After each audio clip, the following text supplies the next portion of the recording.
So hey guys, welcome back to my video. तो जैसे Nifty कल पॉजिटिव में था और बैंक निफ्टी नेगेटिव में था, तो ओवरऑल अपन को रिटर्न पॉजिटिव ही मिले हैं। देखिए, देखते हैं। ये देखिए, वन डे रिटर्न 2149 ऑलमोस्ट मिले हैं। टोटल रिटर्न भी प्लस हो चुके हैं। वन डे रिटर्न सब अब प्लस में ग्रीन ग्रीन आपको दिखने लगा है ना। कल जो सब रेड था वो आज काफ़ी हद तक ग्रीन हो चुका है।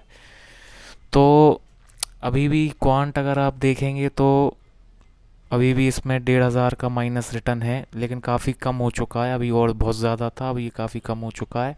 और अगर मंडे को रिकवरी हुई तो ये भी सब पॉजिटिव में आ जाएगा। निप्पॉन पॉजिटिव में आ चुका है, ये भी नेगेटिव में चला गया था, अब पॉजिटिव में आ गया है। वन डे रिटर्न देखते हैं अभी इसके।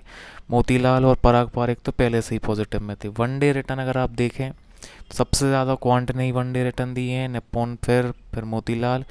और पराग पारेख ने नेगेटिव रिटर्न नहीं दिए हैं। देखिए, वीडियो जो है ना वो थोड़ी सी जल्दी रिकॉर्ड हो रही है। पराग पारेख जो है ना ये थोड़े से लेट रिटर्न रिफ्लेक्ट करता है। ये लगभग सुबह 9-10 बजे के करीब अपने रिटर्न को बताता है, जबकि बाकी जो फंड है ना ये रात के 12 बजे इनमें रिटर्न दिख जाते हैं कि कौन से फंड में कितने रिटर्न मिले हैं। लेकिन पराग पारेख के रिटर्न जो है ना वो सुबह के 9-10 बजे दिखती हैं। तो अभी इसके रिटर्न दिख नहीं रहे हैं क्योंकि वीडियो जल्दी रिकॉर्ड हुई है। तो इसने भी लगभग 300-400 रुपये का पॉजिटिव रिटर्न ही दिया होगा, नेगेटिव तो बिल्कुल नहीं दिया होगा। तो इसके रिटर्न भी अगर मैं मिला लूँ तो वन डे में लगभग लगभग 2,500 रुपये का मुझे पॉजिटिव रिटर्न मिला है। इसके रिटर्न लगभग अभी 8:30 पे वीडियो शूट हो रही है, 9:30-10 बजे तक इसके रिटर्न दिख जाएंगे। तो इसके मिला के 2,500 रुपये लगभग मेरा वन डे रिटर्न हो गया होगा। ये XIR देखते हैं। देखिए, 12,000 मेरा पीक वो गया था, पीक टोटल रिटर्न। अब उसको वापस आने में ज़्यादा टाइम नहीं लगेगा, मात्र एक हफ्ते लगेगा और 12,000 से ज़्यादा मेरा पीक रिटर्न चला जाएगा। कोई बड़ी बात नहीं है ना। मार्केट एक बार रिकवरी ले गया तो 12,000 क्या 24,000 भी कहीं दूर नहीं है। एक महीने में मुझे लगता है मैं मेरा जो टोटल रिटर्न है वो 30,000 तक तो चला जाएगा। आप देखिए, बहुत मार्केट ऊपर जाने वाला है कुछ टाइम में। सारा इक्विटी में ही है, ये सारा डिस्ट्रीब्यूशन आप देख सकते हैं। मेनली स्मॉल कैप में ही मेरा डिस्ट्रीब्यूशन है।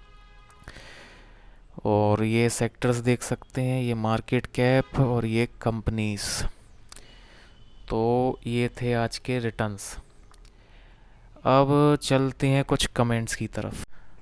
तो पहला कमेंट है टेक्नो सिद्धू भाई का। ये कह रहे हैं कि ये इन फंड्स में इन्वेस्टेड हैं और अब ये सोच रहे हैं कि ये हाइब्रिड वाले फंड को हटा के क्वांट स्मॉल कैप में ऐड कर लें, क्वांट स्मॉल कैप को। इनका टाइम हॉरिजॉन 15 साल का है। पोर्टफोलियो एलोकेशन लार्ज कैप में सबसे ज़्यादा है, स्मॉल कैप में सबसे कम है। Can you guide some better option for long term?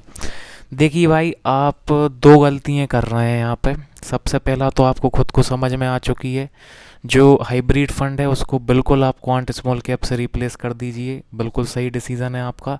अगर आप यही फंड हाइब्रिड फंड को आप 15 साल तक आप चलाते ना तो आपको 15 साल बाद बहुत दुख होता। हाइब्रिड फंड से आपको कुछ खास रिटर्न नहीं मिलने वाले। हाइब्रिड फंड को आप बिल्कुल क्वांट स्मॉल कैप से रिप्लेस कर दीजिए। आपको बिल्कुल लॉन्ग टर्म में पछतावा नहीं होगा, नहीं तो आपको बहुत पछताते। क्योंकि जब आप 15 साल बाद आपका पोर्टफोलियो देखते तो आपको लगता काश हाइब्रिड हटा के स्मॉल कैप रख लिया होता। तो वो आपने अभी सही डिसीज़न ले लिया है। बिल्कुल आप इसको हटा के स्मॉल कैप रख लीजिए। दूसरा मैं आपको एडवाइस दूंगा, आप जो एलोकेशन रखे हैं वो लार्ज कैप में 55% और स्मॉल कैप में 11%। ये थोड़ा सा आप गलती कर रहे हैं। आपको जस्ट इसका उल्टा करना है। स्मॉल कैप में आप सबसे ज़्यादा इन्वेस्टमेंट सबसे ज़्यादा एलोकेशन रखिए और लार्ज कैप में सबसे कम एलोकेशन रखिए। देखिए, मैं स्मॉल कैप जो है वो आपको लॉन्ग टर्म में सबसे ज़्यादा वेल्थ बना के देगा, इस बात में कोई दो राय नहीं है, ये बात पक्की है। स्मॉल कैप से ज़्यादा आपको कोई फंड रिटर्न बना के नहीं दे सकता। लॉन्ग टर्म में स्मॉल कैप का कोई मुकाबला नहीं है। अगर आपका 15 साल टाइम हॉरिजॉन है तो आपको ब्लाइंडली स्मॉल कैप की तरफ जाना चाहिए। लेकिन एक कंडीशन भी है, जैसा कि मैं बता रहा हूँ, स्मॉल कैप से अच्छा कोई ऑप्शन नहीं है लॉन्ग टर्म में। वहीं शॉर्ट टर्म में स्मॉल कैप आपको रुला भी सकता है। शॉर्ट टर्म में जब जब देखिए गिरावटें आती रहेंगी, बड़ी गिरावटें भी आएंगी, छोटी गिरावटें भी आएंगी, मार्केट का हिस्सा है गिरावटें। लेकिन गिरावटें जब आती हैं ना तो स्मॉल कैप बहुत ज़्यादा गिर जाते हैं, बहुत ज़्यादा, बहुत नेगेटिव रिटर्न दिखा सकते हैं स्मॉल कैप आपको। तो शॉर्ट टर्म में अगर वो झेल सकते हैं आप, तो ब्लाइंडली आप लॉन्ग टर्म में बहुत बढ़िया वेल्थ बना सकते हैं स्मॉल कैप से। कुछ लोग क्या होते हैं कि शॉर्ट टर्म में उन्हें थोड़ा सा ही नेगेटिव रिटर्न दिख जाता है और उनका बीपी हाई होने लगता है। तो अगर उस हिसाब के आप हैं तो फिर स्मॉल कैप से थोड़ा बचिए। नहीं तो अगर आप स्ट्रॉन्ग दिमाग के हैं, स्ट्रॉन्ग माइंड है, स्ट्रॉन्ग सब है, तो आप बिल्कुल स्मॉल कैप की तरफ जाइए। शॉर्ट टर्म में ज़रूरी आपको बहुत नेगेटिव पॉजिटिव दिखाता रहेगा, लेकिन लॉन्ग टर्म में इससे ज़्यादा रिटर्न आपको कोई बना के नहीं देगा। लॉन्ग टर्म में एक बहुत अच्छी वेल्थ ये आपको बना के दे देगा। तो लार्ज कैप में एलोकेशन कम कर दीजिए और स्मॉल कैप में जितना बढ़ा सकते हैं बढ़ा दीजिए। देखिए, ये जो आप एलोकेशन रखे हैं ना, ये उन लोगों के लिए सही है जो शॉर्ट टर्म के लिए म्यूचुअल फंड में है, मतलब 2 साल 3 4 साल, 3 साल 4 साल। तो उनके लिए ये एलोकेशन ठीक है कि भाई लार्ज कैप में सबसे ज़्यादा एलोकेशन रखें, स्मॉल कैप में सबसे कम। क्योंकि अगर शॉर्ट टर्म के लिए आए हो तो फिर स्मॉल कैप से दूर ही रहो। लेकिन अगर 15 साल, आप जैसे मेरे जैसे लोग जो 15 20 साल के लिए आए हैं, उनको स्मॉल कैप में ही अपना मेन एलोकेशन रखना है और गिरावटों पे घबराना नहीं है। गिरावटों को अपॉर्चुनिटी समझना है और इन्वेस्ट करना है। कोविड किसी ने नहीं सोचा था कि कोविड आएगा, वो इतनी खतरनाक गिरावट हुई थी उस टाइम पे। लेकिन जो लोग उस गिरावट को झेल गए थे, आज वो अच्छी खासी वेल्थ बना के बैठे हैं। और जो लोग कोविड से डर के म्यूचुअल फंड से निकल गए थे, वो आज भी पछता रहे हैं कि काश ना निकले होते तो आज हमारी भी अच्छी खासी वेल्थ बन जाती। तो अगर देखिए गिरावटें आए तो आप भी डरिएगा मत। अगर आप ना डरेंगे तो देखिए आप स्मॉल कैप में एलोकेशन बढ़ा लीजिए, और अगर आप डर लगता है तो फिर थोड़ा सा देख लीजिए, स्मॉल कैप में कम रख लीजिएगा।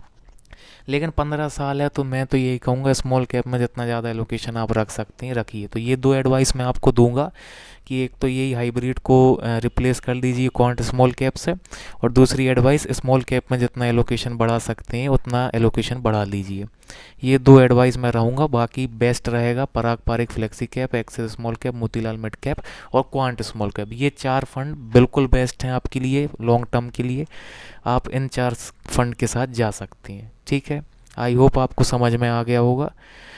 फिर ये भाई पूछ रहे हैं कि इन्होंने 1 हफ्ते पहले 1 लाख रुपए डाले हैं और मार्केट बहुत बेकार चल रहा है। तो देखिए, यहाँ पे आपने थोड़ी सी गलती कर दी। आपने 1 लाख रुपए मार्केट के पीक पे डाल दिए, जब मार्केट पीक पे था। ये 1 लाख रुपए अगर आप 2 दिन पहले डालते ना, जब मार्केट अच्छा खासा गिरा था, तो आपको बहुत ज़्यादा यूनिट्स मिल सकती थी।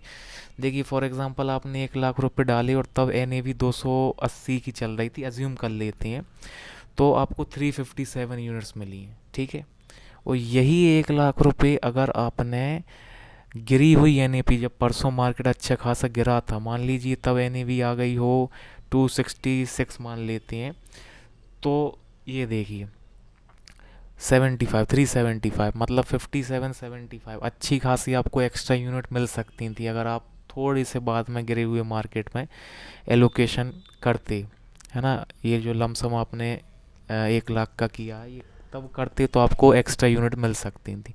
खैर कोई बात नहीं, गिरावटें आती रहेंगी।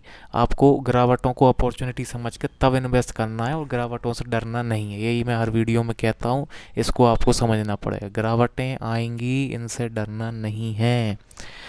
भाई SIP करते हो कितने का या लमसम ही डालते हो? तो भाई दोनों करता हूँ मैं। मंथली 35 की SIP चलती है और लमसम करता हूँ। जब जब अच्छी खासी गिरावटें आती हैं तो उनमें लमसम कर देता हूँ। तो ये थे आज के सवाल। आई होप आप सबको समझ में आ गया होगा। और बस आज की वीडियो में इतना ही। और भी आपके कोई भी सवाल म्यूचुअल फंड से रिलेटेड, पोर्टफोलियो से रिलेटेड या स्टॉक से रिलेटेड कोई भी आपके सवाल हैं तो आपको मेरे से कमेंट में पूछ सकती हैं। मैं आपके रिप्लाई ज़रूर दूंगा। Thank you for watching the video.